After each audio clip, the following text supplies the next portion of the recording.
This guy as a young man had a dream to become a big movie star, to come to Hollywood and to become a great director and producer and a writer and all those kind of dreams he had. Of course, everyone told him it can't be done. But he wouldn't take no for an answer, and he moved across from New York to Los Angeles to Hollywood. And of course, one day, after struggling, like we all do in the beginning, to get into TV and into movies, he had this idea of writing a script. And in longhand, he wrote this script, which was Rocky.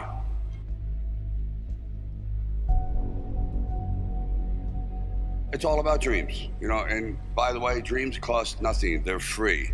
The hard part is just keeping them going, and please keep them going, because we're here for one simple reason. He believed in the dream, I believed in the dream, and our dreams come true, and there's no reason every one of yours can't either.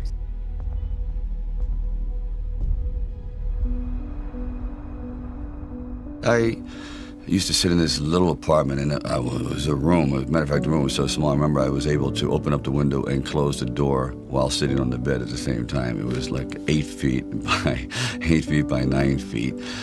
But the one thing about that room, there was really very little distraction. So I would sit there propped up in bed, and I'd go out with my big pen and legal pad and just start writing these stories. And most of them were very, very trivial. But there was something about the process of unrealized dreams. I was always brought back to this subject because I think it's one of the most enduring subjects and one of the most difficult passages for people to accept, that they never were realized in their own lifetime, that they just didn't get that shot. I decided it was a time to come to California, so I went to California.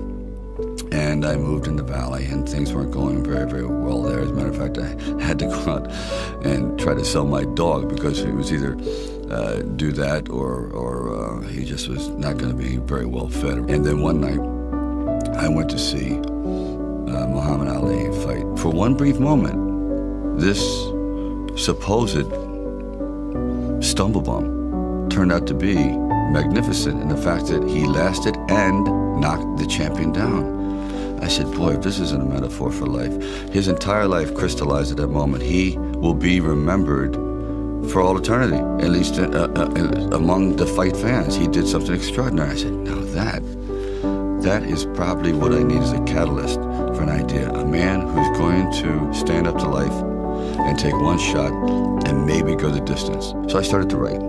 And it was one of those writing frenzies. And 3 days later, I came up with the script of Rocky. Now, the script by no means was a finished piece of material. It was probably about 90 pages, and maybe 10% of it remained in the final script, but it was done.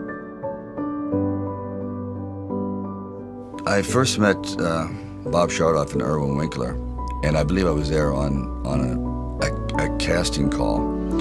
So we're talking a little bit, and I guess I really wasn't right for the acting part. And on the way out, I said, oh, I don't know if it matters, but I do a little bit of writing. He goes, really? He says, yeah, I'm writing this story. I have this thing about wrestlers, and I might do something about boxing. Well, he says, well, bring it around. And I thought, if I hadn't stopped on the way out, that's why I tell all actors or writers, don't give up, keep talking. Eventually you might hit a nerve somewhere and they go, come on back.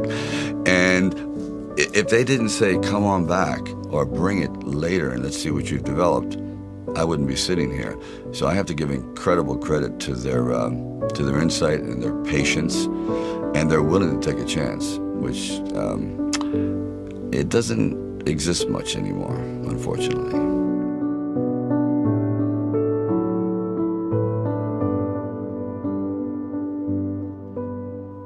Originally, when I brought the script to them, they were fairly enthusiastic about it. The one thing they were not enthusiastic about was me playing the part, and I really can't blame them at the time. But there was something inside of me that this opportunity is never going to come around. And I really wasn't used to money, and I had no idea of what I would be missing. But the temptation started to come forward. First, it was 25 grand and $100,000. I go, well, I never heard of 100,000 because I had like 106 dollars in the bank. And like I said, I had to sell my dog, and things were not looking very, very good.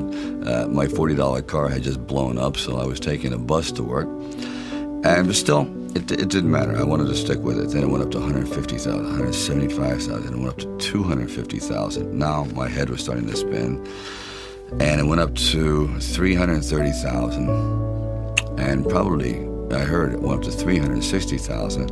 And I thought, all right, you know, you've really managed poverty very well. You've got this down to a science. You really don't need much to live on. I had like sort of figured it out. So I was not in any way used to the good life. So I thought, you know what? If I know in the back of my mind, if I sell this script and it does very, very well, I'm going to jump off a building. And if I'm not in it. So this is one of those things where you just roll the dice and you fly by the proverbial seat of your pants and say, all right, I got to try it. I got to just do it. I may be totally wrong, and I'm going to be taking a lot of people down with me, but I just believe in it. We were working with the handheld camera at the time with Garrett Brown, and it was somewhat experimental. And he'd film me running through shopping malls and up down the steps and flights, curved corridors along the river, until finally my legs basically gave out and I'm like writhing on the ground, and I want to rise up and say, John, I'm dying here. And he goes, no, use it. Use the pain. I said, for what? I mean, I'm in misery. He goes, well, no, you know, it's giving your character, it's giving him some depth. I said, it's giving me bruises. It's giving me like agony. I can't sleep at night. Like the scene where we just jumped down and saw this ship along the dock, docked along the pier. And I said, just jump out, run as fast as you can along the ship. And I'm running and running. I said, you know what? My legs are buckling. I'm literally going to crash down here. Teeth are going to go, jaw, face. I'm just going to be ground down to this flat-faced image. Please. And I just barely made it.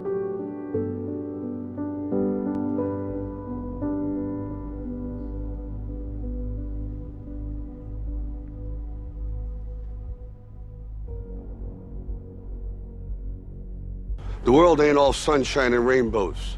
It's a very mean and nasty place, and I don't care how tough you are, it will beat you to your knees and keep you there permanently if you let it. You, me, or nobody is gonna hit as hard as life. But it ain't about how hard you hit. It's about how hard you can get hit and keep moving forward. How much you can take and keep moving forward. That's how winning is done.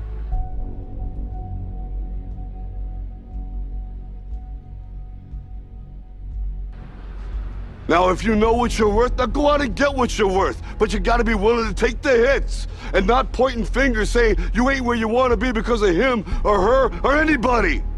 Cowards do that, and that ain't you. You're better than that.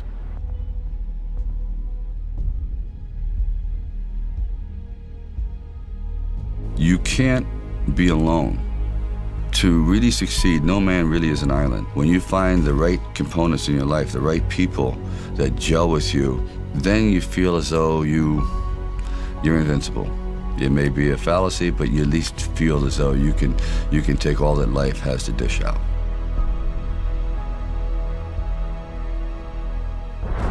At the very end of our lives, if we can still say, you know, we were never humbled, we were knocked down, but we got up, and I can say, I lived life with integrity, and I took all the blows, as the song says, and I still prevailed. I think that's a good epitaph for anyone.